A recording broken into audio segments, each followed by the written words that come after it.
کسی بریلوی مولوی کے پیچھے نماز جائز ہے اگر وہ بدعتی ہے، قبروں کو سجدے کرتا ہے، 11ویں کی نظر نیاز تو ایسے آدمی کے پیچھے نماز نہیں ہوتی۔ جو نبی پاک کو قبر پہ زندہ مانے، قبر کے قریب سلام سننے کا قائل ہو، وہ اہل سنت والجماعت حنفی ہے۔ جو نہیں مانتا وہ اہل سنت سے خارج ہے، اور جو اس عقیدے والے کے پیچھے نماز پڑھے اس کی نماز نہیں ہوتی، اسے تو بچنا چاہیے۔ دارالعلوم دیوبند نے منع کیا، تو لہٰذا بالکل اس سے بچے۔ اور اگر بہت سی نمازیں پڑھی ہیں تو بہت سی نمازیں لوٹا بھی لیں، اور اگر مجبوری میں پڑھی ہے خوشی۔ ہائی دوستوں، تو کیسے ہم لوگ دوستوں ایک اور شاندار ویڈیو لے کر آ گیا ہوں، اور اسی طریقے سے میں اپنے چینل کے اوپر بہت ہی شاندار ویڈیوز آپ لوگوں کے لیے لاتا رہتا ہوں تاکہ آپ لوگ زیادہ سے زیادہ انٹرٹینڈ ہو سکیں، انفارم ہو سکیں، اور آپ لوگوں کی نالج بڑھ سکے۔ تو دوستوں چلیے دیکھتے ہیں اس ویڈیو میں کیا ہے، پر ویڈیو شروع کرنے سے پہلے میں چاہوں گا کہ آپ میرے چینل کو سبسکرائب کر لیں اور بیل آئیکن کو پریس کر لیں۔ تو ویڈیو سٹارٹ کرتے ہیں۔ اسے لوٹا لیں۔ بچہ کیا پوچھ رہا ہے، کہتے ہیں کیا بریلوی امام کے پیچھے نماز پڑھ سکتے ہیں؟ بچے تو سے ابھی سے اتنا چھوٹا سا بچہ ہے اور تو دیوبندی بریلوی میں پھنس گیا۔ ابے نہیں یار، کلیئر کرنا چاہتے ہیں بات دیوبندی بریلوی اہل حدیث کی نہیں ہے۔ اگر کسی کا عقیدہ شرکیہ ہے، وہ نبی صلی اللہ علیہ وسلم کو ہر جگہ حاضر ناظر سمجھتا ہے، مختار کل سمجھتا ہے، وہ سمجھتا ہے آپ کے پاس ہر چیز کا علم ہے، یعنی عالم الغیب ہیں آپ صلی اللہ علیہ وسلم بغیر کسی تعویل کے، تو چاہے وہ دیوبندی ہو، چاہے وہ اہل حدیث ہو، چاہے وہ بریلوی ہو، اس کے پیچھے نماز نہیں ہوتی۔ اور اگر شرکیہ عقیدہ نہیں ہے تو پھر چاہے دیوبندی ہو، بریلوی ہو، اہل حدیث ہو، سب کی نماز ایک دوسرے کے پیچھے ہو جاتی ہے۔ سائل کہتا ہے کہ میرے گاؤں کا امام جو مسجد کا امام ہے وہ قبروں کی پوجا بھی کرتا ہے اور 11ویں کے ختم بھی دلاتا ہے، کہ ایسے شخص کے پیچھے نماز پڑھ سکتا ہوں یا نہیں؟ اگر نہیں پڑھ سکتا تو کیا اکیلے نماز پڑھنے کا ثواب جماعت کی نماز کے برابر ملے گا؟ بخاری شریف کی حدیث میں ہے کہ فاسق فاجر کے پیچھے نماز ہو جاتی ہے۔ دیکھیے فاسق اور فاجر کیا مطلب ہے اس کا؟ گناہ گار۔ فاسق اور فاجر گناہ گار، گناہ گار کے پیچھے نماز ہو جاتی ہے۔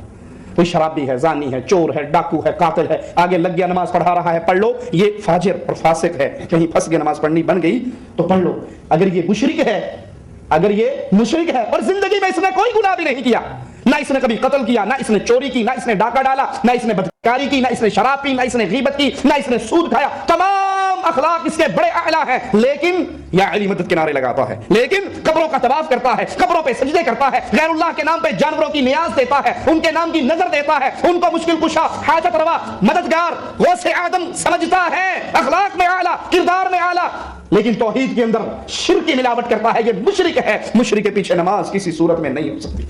میں ایک سادہ سوال کر لیتا ہوں۔ پہلی بات، کیا قرآن و حدیث میں کہیں پر یہ موجود ہے حکم کہ اگر سب ایک دوسرے کے پیچھے نمازیں پڑھ لیں تو یہ ختم ہو جائے گا کام؟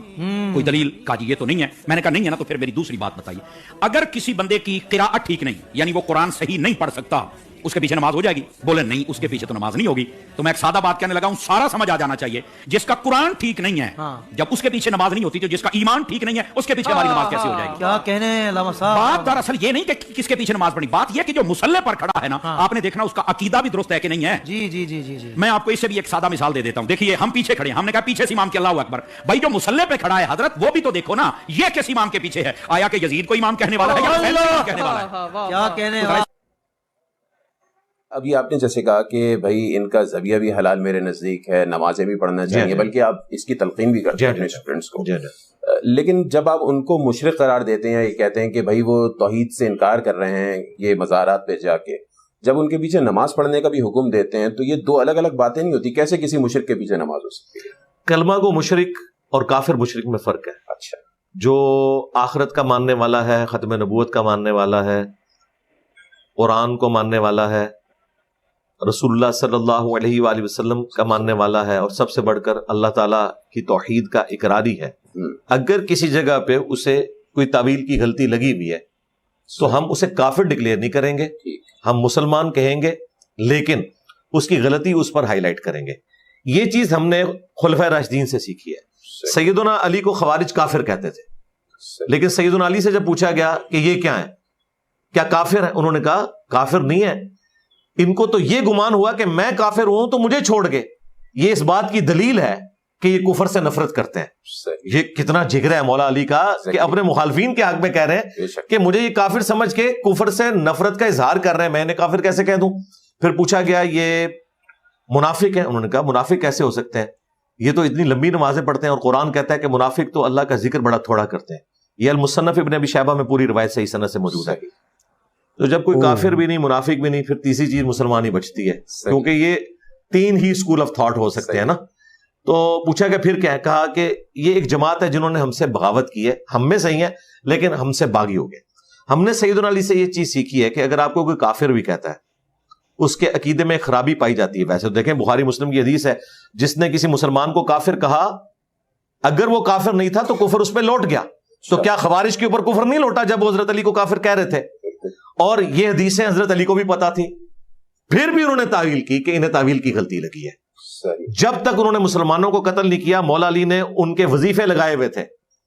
جس طریقے سے مال غنیمت میں اور بیت المال سے باقیوں کو وظائف ملتے تھے, خوارج کو بھی وظائف ملتے تھے. جب انہوں نے مسلمانوں کا قتل کیا, پھر ایز اے لاسٹ ریزارٹ آپ کو جنگ نہروان ان سے لڑنی پڑی. تو حضرت علی نے ہمیں یہی سکھایا ہے کہ آپ اپنے مخالف سے اختلاف رائے رکھیں. اگر وہ آپ کے نبی کا ماننے والا ہے, آپ کے قبلے کی طرف نماز پڑھتا ہے, تو اس کے عقیدے کی خرابی اس پر واضح کی جائے گی, لیکن اسے کافر نہیں کہا جائے گا. اور اس کے پیچھے حکمت یہ ہے کہ پھر دعوت کا دروازہ بند ہو جائے گا. اب جو حضرت عثمان کو شہید کرنے کے لیے بلوائی آئے تھے, صحیح بخاری میں 695 نمبر حدیث ہے, صحابہ نے پوچھا کہ امام تو آپ ہیں لیکن مسجد پہ فتنوں کے امام کا قبضہ ہے, ہم نماز اس کے پیچھے پڑھیں تو کہیں گنہگار نہ ہو جائیں. تو حضرت عثمان نے کہا نمازیں ان کے پیچھے پڑھو, برائی میں ان سے الگ رہو. نماز مسلمانوں میں ایک اجتماعی نیکی کا کام ہے, اس میں ان کا ساتھ دو, برائی میں ان سے الگ رہو. اس پہ امام بخاری نے باب باندھ ہے کہ بدعتی اور باغی کے پیچھے نماز پڑھنا درست ہے. یار حضرت عثمان کو جو شہید کرنے آئے ہیں اور ان کو انہوں نے محصور کر دیا, کتنے دن تک پیاسا رکھا, حضرت عثمان کہہ رہے ہیں ان کے پیچھے نماز درست ہے. اگر حضرت عثمان مشورہ کرتے نا بریلوی دیوبندی اہل حدیث علماء سے, تو انہوں نے کہا تھا حضرت ان پہ کفر کا فتویٰ لگائیں آپ. اچھا, تو ہم حضرت عثمان کے ماننے والے ہیں, ہم حضرت علی کے ماننے والے ہیں, یہ بابوں کے ماننے والے ہیں. اب آپ کو پتا چلا میں یہ بار بار کیوں کہتا ہوں کہ مرنے سے پہلے اے مسلمان کر لے اس پہ غور. کتابوں کا خدا اور ہے, بابوں کا خدا اور. کتابوں کا خدا وہ ہے جو خلفائے راشدین کا خدا ہے, بابوں کا خدا وہ ہے تو خدا وہی, لیکن کوالٹیز انہوں نے ڈیفرنٹ مانی ہوئی ہیں. یہ اپنے بزرگوں کی تعلیمات میں چلتا ہے. اچھا, اب ہم آپ کو کیا کہیں, ایک گروہ کہیں, ایک فرقہ کہیں, مسلک کہیں, یا پھر آپ کے مخالفین کہتے ہیں فتنہ, کیا کہیں ہم آپ کو؟ فتنہ وہ کہتے ہیں, بالکل ٹھیک ہے, فتنہ آزمائش عربی والا, وہ تو ہم ان کے لیے ہیں. ظاہر ہے کہ اللہ تعالیٰ نے اہل حق کو اہل باطل کے لیے فتنہ بنایا ہے اور اہل باطل کو اہل حق کے لیے فتنہ بنایا ہے. قرآن میں ہے کہ انبیاء کرام کے مخالفین جنوں اور انسانوں میں ہم اٹھاتے تھے. اللہ تعالیٰ آزمائش کرتا ہے نا اپنے نیک بندوں کی. اس طریقے سے جو برے لوگ ہیں ان کے بارے میں بھی ہے سورۃ الانبیاء میں کہ ہم حق کو باطل پر دے مارتے ہیں, وہ اس کا بھیجا نکال دیتا ہے. اور سورہ بنی اسرائیل میں آیا کہ حق آ گیا اور باطل مٹ گیا, باطل ہے ہی مٹنے کے لیے. تو اللہ کا شکر ہے یہ بھیجا نکالنے کے لیے اللہ تعالیٰ کسی بندے کو مسلط کرتا ہے. تو ہم کوئی فرقہ نہیں. فرقہ اگر ہم ہوتے تو ہماری کوئی مسجد ہوتی, چندہ بک ہوتی. ہم یہ کہتے ہیں فلاں کے پیچھے نماز ہوتی ہے, فلاں کے پیچھے نہیں. ہم کہہ رہے ہیں چندے انہیں دیں, نمازیں ان کے پیچھے پڑھیں, الگ مسجد نہیں بنانی, ان کا ساتھ دینا ہے. تو فرقے والی کوئی بھی برائی جو ان کے بزرگوں میں اور ان کے ماننے والوں میں موجود ہے, کیونکہ یہ اگر اسے برائی سمجھ رہے ہیں جبھی مجھے پھر فرقہ کہہ رہے ہیں نا, تو یہ بتائیں کون سی ایک ایسی خرابی ہے جو فرقے کے لیے ضروری ہوتی ہے وہ ہمارے اندر پائی جاتی ہے. فرقے کے لیے سب سے بڑی چیز یہ ہوتی ہے کہ ہم مسلمان باقی کافر. میں تو کہہ دوں سارے مسلمان. دوسرا وہ کہتے ہیں کہ جی نماز ہمارے پیچھے ہوگی, کسی کے پیچھے نہیں ہوگی. میں کہتا ہوں سب کے پیچھے ہوگی. تیسرا وہ کہتے ہیں مسجد اپنی الگ کرو کیونکہ نمازیں ہم نے ان کے پیچھے نہیں پڑھنی. میں کہتا ہوں میں نمازیں مسجدیں بدل بدل کے پڑھتا ہوں. صحیح. چندہ جو زندگی موت کا مسئلہ ہے مکاتب فکر کے لیے, وہ کہتے ہیں ان کو چندہ دیا تو یہ حرام کے راستے میں جائے گا, ہمیں دیں گے تو حلال کے راستے میں جائے گا. میں ان ساری مسجدوں میں چندے خود دیتا ہوں. صحیح. تو وہ ہر برائی جسے فرقے کی برائی سمجھا جاتا ہے, اللہ کا شکر ہے میرے اندر موجود نہیں ہے. پھر کتابیں بھی کوئی نہیں. میں نے کتابیں وہی رکھی ہیں جو ان کے مدارس میں پڑھائی جاتی ہیں, جو اہل سنت کی صدیوں سے کتابیں ہیں. پرنٹ بھی انہوں نے کی ہوئی ہیں, تراجم بھی انہوں نے کیا. میں نے تو اپنا ترجمہ بھی نہیں قرآن کا یا بخاری مسلم کا کیا, ہم انہی کا پروموٹ کر رہے ہیں. تو کوئی ایک گندگی جو فرقے میں موجود ہوتی ہے وہ اللہ کے فضل سے ہم میں نہیں پائی جاتی, اور ہماری کوئی ایک اچھائی ان کے اندر نہیں پائی جاتی, افسوس کے ساتھ.